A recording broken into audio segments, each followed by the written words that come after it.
guys, Alex here, ajnashville.com. I want to discuss with you today some of the 9 tips that we have for buying a home.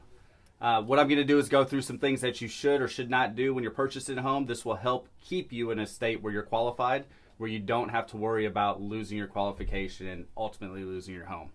The first thing I want you to do is I want you to continue into the same line of work.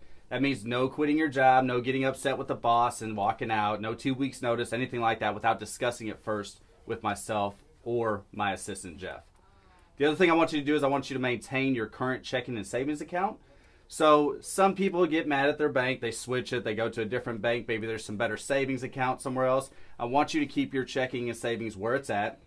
And if you do decide to make a switch or move money around, be sure to consult myself first. The other thing I want you to do is I want you to keep your credit standing where it's currently at. That means don't charge up your credit cards, don't pay anything off, and don't open up new lines of credit. Those are keys for keeping your credit score exactly where we need it. Heaven forbid we have to extend this out, extend out your approval, and potentially re-pull your credit and have that credit score drop. I know the idea is to pay off credit cards, get rid of debt, but right now we're in a volatile situation where the credit could change that approval, ultimately costing you and your family your home. The other thing I want you to do is I want you to keep your down payment and your closing cost money separate from everything else. You may be apt to use that to buy some new furniture. Maybe you want to use it to help out a family member in need, anything like that. Be sure to keep that money exactly where it's at. If it's in a 401k, be sure to transfer it over to an account where we can verify that. If it's a gift, make sure the gift doesn't move around a bunch. Always consult me before you take that money and move it around. I want you to continue banking at that same institution that you're at. I think I just said this before, but we'll say it again.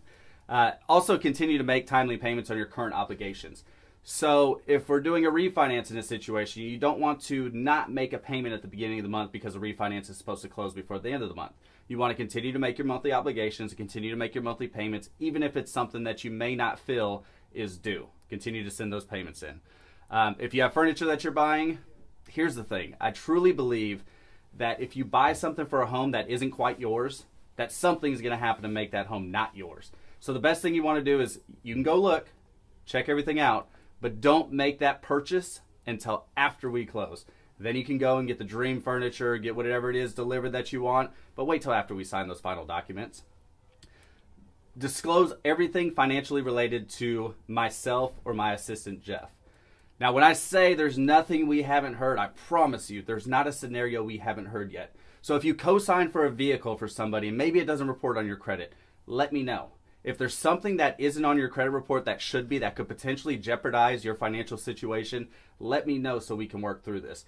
Keeping those things in the dark is considered fraud. We don't want to say that out loud because that's a bad word, so let's not commit fraud. The other thing we want to do is we want to make sure that you're sending your documents in as quickly as possible. When myself or Jeff calls and says, hey, we need a bank statement, treat it as something with urgency. We need it quickly. We need to process it because keep in mind, we receive it. There's a delay there because we don't always get to our emails as soon as they come through. We get it, and then we send it to processing, who then sends it to an underwriter who may not have a quick minute to go ahead and review that when it's received.